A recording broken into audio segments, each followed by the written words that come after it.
Eh bien, bonjour à toutes et à tous, c'est Eric, j'espère que vous allez bien. Aujourd'hui, on se retrouve sur Temporis, avec mon Kra toujours. Je vais vous parler de mon avancée, de là où j'en suis réellement, de mes objectifs qui ont évolué depuis la dernière fois, et aussi d'un futur projet que j'ai commencé à préparer et qui va arriver juste après Temporis. Je vais vous parler un peu de tout ce que j'ai prévu après ce Temporis-là. Dans un premier temps, je vais vous présenter le Kra, donc qui était air, qui est passé eau, et ensuite qui est passé feu. Donc là, il est niveau 127, il a 3500 points de succès.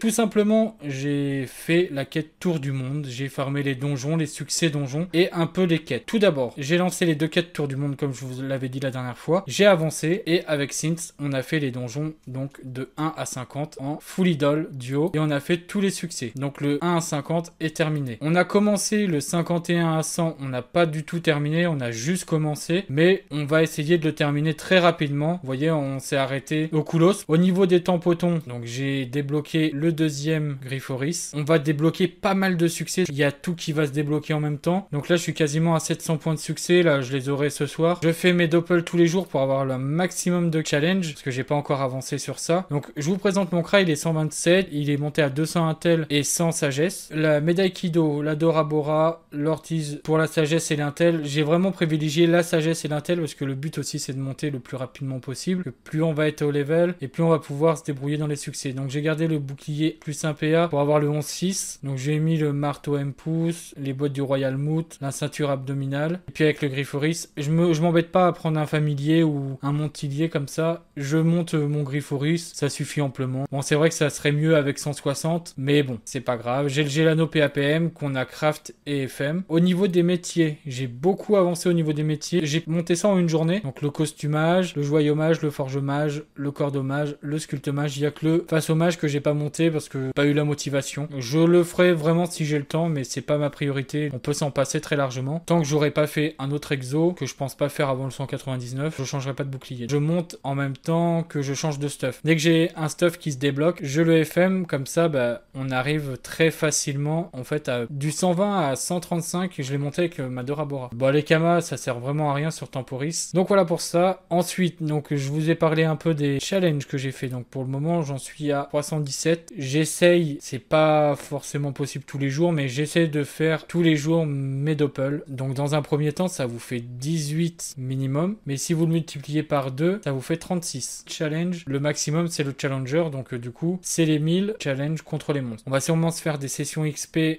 par-ci par-là, donc on va faire beaucoup de challenge donjons. 500 challenge, c'est pas énorme, sachant qu'on n'a pas fait énormément de donjons, et on est déjà à 148, du coup les 500 vont arriver très vite. Les avis de recherche, on s'y est pas vraiment attardé, pourtant ça nous apporterait énormément de tampotons. Donc vous voyez, c'est des tampotons assez faciles à faire tout ça, donc on peut monter très vite, comme pas vite du tout, hein. Vous voyez, là après on va commencer à prendre des 25 tampotons à partir de 3750, j'y suis presque. Ça aussi, ça va très vite quand vous faites les tours du monde parce que vous déverrouillez les succès donjons, donc ça va aussi très très vite. Et au niveau des quêtes, j'en ai pas fait énormément, vous voyez 20% en quête générale, j'ai juste fait, on va partir dans l'ordre, full incarnam, full astrum. J'ai commencé Pandala pour pouvoir faire le Dofus Kawot, mais vous voyez, j'ai même pas terminé les quêtes Wabbit, alors que c'est pas des quêtes trop compliquées. J'ai commencé Automail, il va falloir que j'aille faire le Koulos, et en même temps que j'aille dropper le sort capture de Dragonante pour pouvoir faire tout ça. Moi, à 4150, j'arrête de farm les tampotons. Voilà, 3500, on a un certificat de collectionneur de tampotons qui va pouvoir nous déverrouiller donc des petites missions qu'on va pouvoir faire. Alors après, je sais pas ce que c'est les missions. 3500 tampotons, on peut réaliser des missions et ça peut aller très vite du coup de monter. Mais ça devrait aller assez vite parce que j'en suis vraiment pas loin. Après voilà,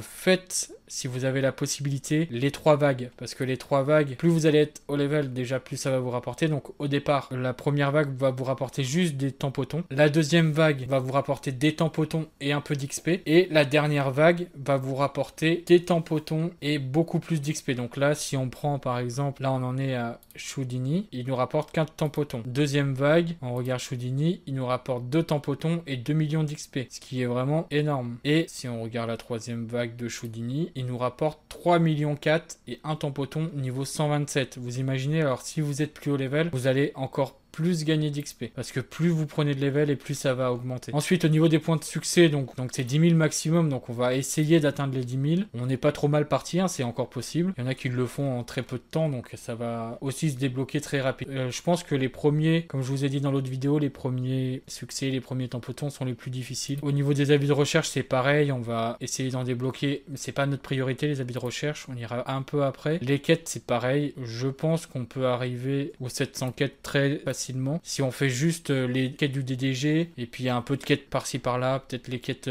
abyssales ou Xelorium et Nutrozor, ça peut aller très vite. Oméga 200, on ira peut-être pas jusqu'au Oméga 200, mais au moins jusqu'au niveau 200, on va dire. Après, on pense pas qu'on fera le tournoi. Donc voilà pour ce petit Temporil. J'espère que cette partie-là vous aura plu. Et maintenant, passons à la deuxième partie. La deuxième partie, c'est que après ce Temporil, donc je prépare un rush. Alors, un rush de quoi? De deux choses. Donc la première, ça va être rétro. Et je vais continuer mon rush Kama pour pouvoir préparer la fusion des serveurs. Donc je le ferai peut-être avant la fin du Temporis. Je vais d'abord atteindre mes objectifs sur Temporis et après me consacrer donc à l'autre partie. Une fois que j'aurai atteint mon objectif, je pense que je vais retourner un peu plus sur rétro et sur Dofus 2.0. Donc sur rétro, mes objectifs vont être donc de crafter les panneaux AA et de crafter les panneaux des feux pour pouvoir après aborder le Shenmue et le Melou très rapidement. L'objectif de 2.0, la team est prête, c'est une team de 0, une team de 8 de 0. Donc j'ai créé la team, elle est provisoire parce que peut-être que je vais changer un ou deux persos, je suis pas encore sûr de deux persos, mais en majorité la team sera celle-là. Le Kra, donc forcément le Kra lui va rester, ça va être la team Z parce que j'ai déjà des personnages sur Brumen qui ont le même pseudo. Pourquoi Brumen? Tout simplement parce que j'ai mes amis ici et j'ai pas envie d'aller sur un serveur hyper plein. Brumen il est parfait pour ça. Mon objectif sur cette team c'est d'avoir les mêmes succès sur tous les personnages et d'aller le plus loin possible. Au mieux d'avoir le full succès. Au moins d'avoir tous les Dofus. Je ferai quand même les quêtes de tous les Dofus sur ces personnages, ça c'est sûr. Donc ça va être quand même une aventure assez longue. Donc ça va être la team Z. Donc Zerix pour le Kra, bien sûr le Kra